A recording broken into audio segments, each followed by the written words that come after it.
This week, a new controversy has erupted in the United States following the assassination of conservative activist Charlie Kirk. According to an analysis by NPR, more than 30 people across the country have already lost their jobs, been suspended, placed under investigation, or pressured to resign simply because of their social media posts. Many of these posts either criticize Kirk or expressed satisfaction about his death. And this number may continue to rise as conservative activists and some Republican lawmakers have vowed to track down individuals who posted such comments and push for consequences. Online campaigns are actively collecting and exposing posts, urging employers to fire those who spoke out.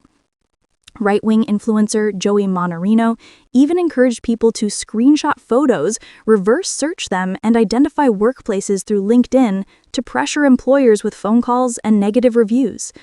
Prominent figures such as Wara Loomer and the Libs of TikTok account have amplified these efforts, sharing screenshots of posts and demanding immediate action. NPR's research shows that the majority of those affected so far are public school teachers, with at least 21 educators placed on leave, fired, or investigated.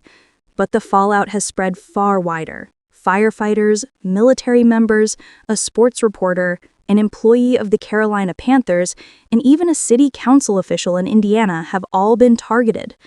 One of the earliest high-profile cases was MSNBC analyst Matthew Dowd.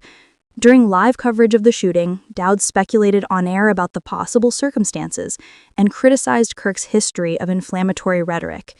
His comments sparked outrage among conservatives, and MSNBC announced his termination later that same day. Dowd has since apologized, insisting that he did not yet know Kirk had been the actual target when he spoke.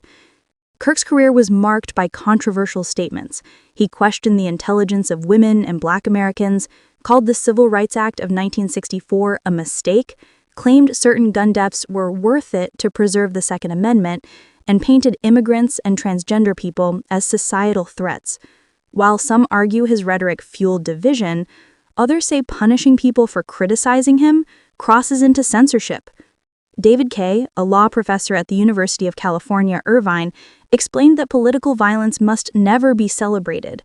However, he warned against silencing debate, saying democracies cannot function if people are punished merely for discussing or critiquing the legacy of a controversial public figure. The pushback has been supercharged by an anonymous website called Expose Charlie's Murderers. This site has gathered names, locations, and employers of people accused of celebrating Kirk's death, claiming it will soon expand into a searchable database of more than 20,000 entries.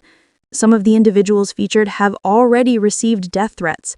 The political response has been just as intense. Senator Marsha Blackburn called for immediate firings in her state after sharing a Facebook post by a university dean, who was promptly dismissed. Teachers in Texas, Oklahoma, and New York have come under investigation for posts ranging from calling Kirk garbage to writing that his death was karma. Florida's education commissioner pledged to investigate any teacher making despicable comments, while Louisiana officials are probing a firefighter who made a religiously charged remark online. Beyond individual cases, senior officials are threatening broader consequences.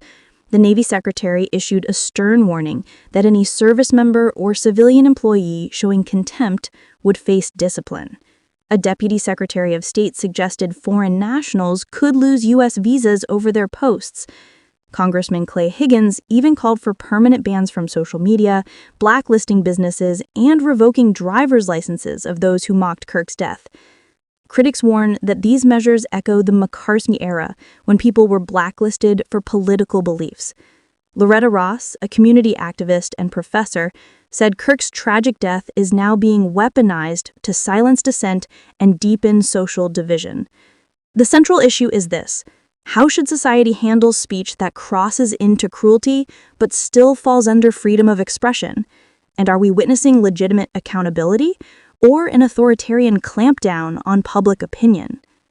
Before we end, don't forget to subscribe to InsightPulse for more in-depth updates on politics, media, and free speech battles. Your support helps us keep bringing you stories that matter.